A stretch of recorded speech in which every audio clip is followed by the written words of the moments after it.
All right, let's dive right in. We're going to look at how one of the oldest industries on the planet, oil and gas, is being completely reshaped by one of the newest, cloud computing. And believe me, the connection is way more profound than you might think. For most of us, when we hear the cloud, we probably think of a digital filing cabinet, right? A place for our photos and documents. And yeah, it's useful, but it hardly seems revolutionary. But what if I told you that's like looking at an oil reserve and just seeing a good place to bury something? Yeah, the reality is, it's way more powerful than that. See, in today's digital world, especially in these huge industries like energy, cloud computing isn't just about storage. It is the fuel. It's the energy source that powers everything else. So, to really get a grip on its impact, we first have to understand the world that existed before it. So, before the cloud really took off, the oil and gas industry was living in what you could call a world of constraint. I mean, they had these massive ideas, but they were totally hamstrung by the physical limits of computing at the time. This is what computing used to look like. It wasn't some icon on your screen, right? It was these huge, sprawling, multi-million-dollar data centers, and companies had to own and maintain every single piece of this crazy complex hardware all by themselves. It was slow, it was so expensive, and it was incredibly limiting. And this really shows you just how deep those limitations went. I mean, computing power wasn't something you just used. No, it had to be rationed out, like some scarce resource. You had teams just waiting for their turn to run an analysis. And storage? Storing the ridiculous amounts of data from something like a seismic survey was just prohibitively expensive. In fact, the data itself was so huge, you couldn't even move it efficiently. It just created these massive, massive bottlenecks everywhere. But then, this new digital fuel shows up. And just like discovering a new energy source, it completely changed the game. And this slide just illustrates the shift perfectly with a fantastic analogy. So think about the Wright brothers, right? They totally understood the principles of flight, of aerodynamics, but they were stuck. They couldn't take off until a fuel was developed that had enough energy density to power an engine that was light enough for flight. Well, the oil and gas industry was in a really similar spot. They had these powerful tools like AI and advanced analytics, but they were missing the compute density to really let them fly. So, what is compute density? This is the key. It's not about owning a bunch of hardware anymore. It's about getting access to massive, shareable, on-demand computer power, processing, memory, bandwidth, the whole shebang, that you can just rent whenever you need it. That is the core of what the cloud gives you. And this one simple shift, it takes the industry from that old world of constraint to a brand new world of abundance. All of a sudden, computing power isn't this rare thing you have to carefully ration out. It's basically an infinite resource that's always on tap. And get this is the result of that abundance. The cost just plummets. Instead of shelling out millions for a data center, a manager can now get their hands on mission-critical, enterprise-level computing services for as little as $2,000 a month. Think about that. It completely democratizes power and innovation. Okay, so how does this whole thing actually work? Well, the cloud isn't just one single thing.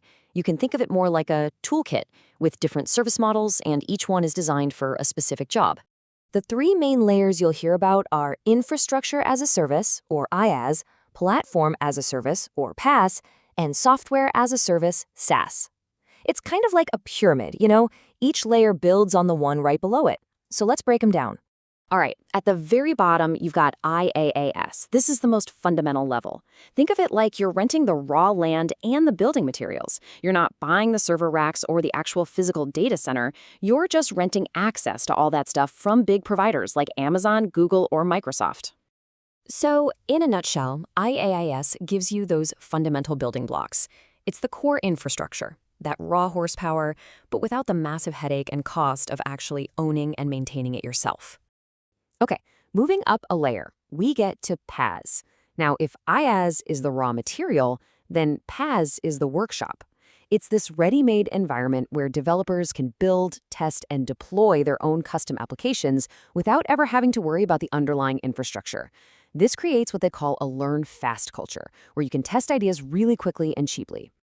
So basically, PaaS gives your tech teams the platform and all the tools they need to create unique solutions for your specific business problems. It just supercharges innovation. And finally, at the very top of the pyramid, we have SaaS. This is the model that, honestly, we're all probably the most familiar with. It's the finished product. We're talking about things like Adobe Creative Cloud or SAP's enterprise software. You don't build it, you don't host it, you just subscribe and you use it. And the huge advantage here is that the software is always up to date. You can say goodbye to those long installation cycles or waiting for the next big upgrade. You get new features and, more importantly, critical security patches like instantly. They're just delivered right over the internet. Okay, so we have our toolkit, right? IaaS, PaaS, and SaaS. Now, let's see how this new fuel is actually powering the engine of the oil and gas industry in the real world. Let's take upstream operations, the high-stakes world of finding and pulling resources from deep beneath the earth. This is where some of the biggest and most complicated data challenges live, and it's where the cloud is having a truly massive impact. And this slide, this connects all the dots perfectly. Remember all those old problems we talked about? Well, now IaaS provides that nearly infinite computing power you need to process petabytes of seismic data in hours, not months. Using PAUSE, an engineer can whip up a custom app that predicts equipment failure on a rig before it happens, saving millions. And those communication bottlenecks? Poof, they're gone. It even breaks down the walls between companies, letting them securely share real-time drilling data with a specialist supplier on the other side of the planet. And this right here is the secret sauce for modern analytics. By parking these enormous data sets right next to the powerful analytical tools, all in the same cloud environment, companies can run these incredibly complex simulations.